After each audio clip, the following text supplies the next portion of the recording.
You know, it's unprofessional for a preacher to give a shout out during a sermon, but hey, you know I've never been much of a professional.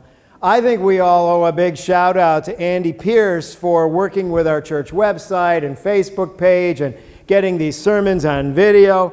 Now, you know I'm internetly challenged, but people tell me they really like to see all this. Andy keeps people in touch. But wait, there's more. Andy gave me this sermon, too. Some years ago, I got an email with these words. It's a dog-eat-dog world, and I'm wearing milk-bone underwear. Now, it turns out that's a quote from Norm on the old Cheers TV show. And Andy sent that to me, knowing I'm not a TV watcher, along with a story. And the story is so good that I try to tell the story whenever I can. There was a Native American tribal leader who told another member of his tribe, "There are two dogs inside me. One of the dogs is mean and evil. The other dog is good. The mean dog fights the good dog all the time." And so the other person asked which dog wins, and the tribal leader thought for a moment and said, "The one I feed the most." Now, I think that's true. It really is like there are two dogs inside us. One is good, the other is mean, and they fight. And the one who's going to win is the one we feed the most.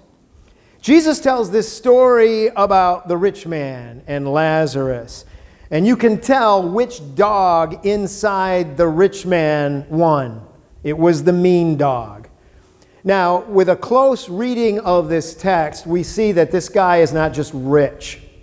He's super rich. By the particular vocabulary used, we can tell it would take an ordinary working person about 2 years of wages just to pay for this guy's clothing. In a time and place where people were lucky to get meat once a month, or really lucky once a week, this guy has a sumptuous feast every single day. Now, this was back before the time when forks and napkins were common, and in wealthy homes like this one, sometimes rich diners would clean their hands by wiping them on hunks of bread, and then they would toss the hunks of bread away. That's the food, that used tossed bread that Lazarus was hoping to eat. This rich man is obscenely rich, and Lazarus is obscenely poor. Lazarus isn't even strong enough to fight off the dogs, and I think one of those dogs was the mean one living inside that rich man. The terrifying part of this story to me is that the rich man never even notices Lazarus. I'll bet you that rich man would say, "Lazarus is poor because he's lazy and will not work. If you're poor, you deserve it. God gives wealth only to people who deserve it." Now that's the mean dog talking. What scares me is that I can be as blind as the rich man in this story Jesus tells. Compared with the majority of people on this planet, I'm rich, and so are you. I have food every single day. I have a warm, safe place to live. I have clothing. I have some luxury. I've got a car, a computer, books, enough money to go out to a restaurant once in a while.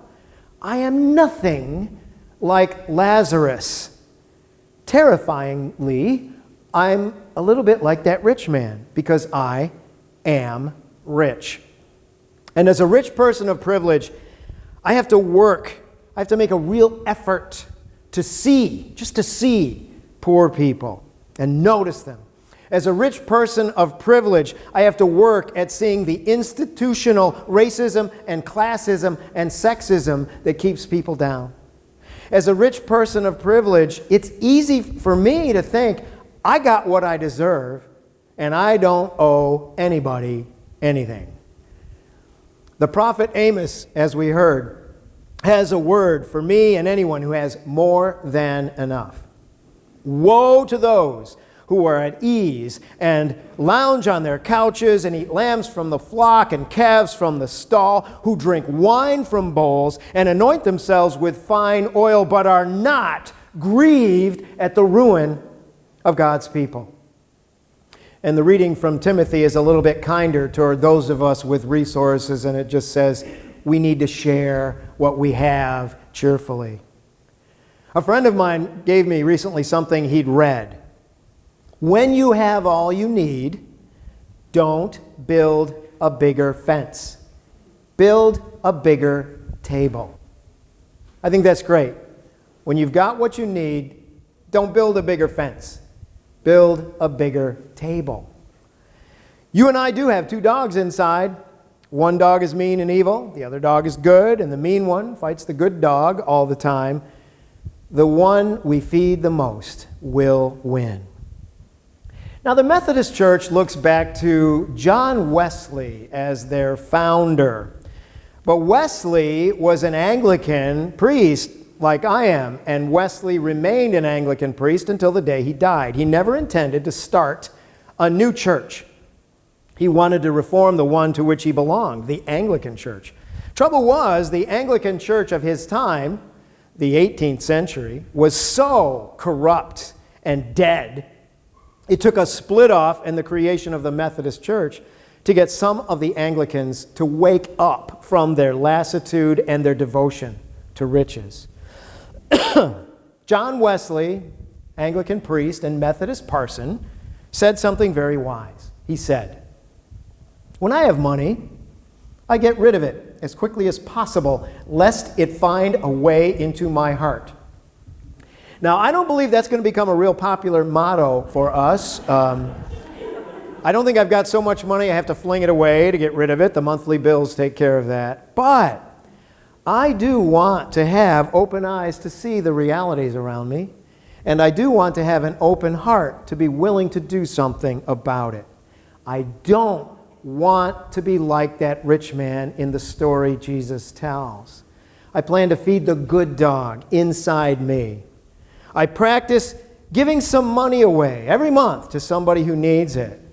Sometimes it feels great.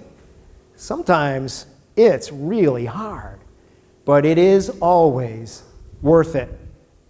And when God looks me up and down, as God will do to each of us one day, I don't want to be wearing milk-bone underwear in a dog-eat-dog world. Let's feed the good dog who lives inside each of us. Amen.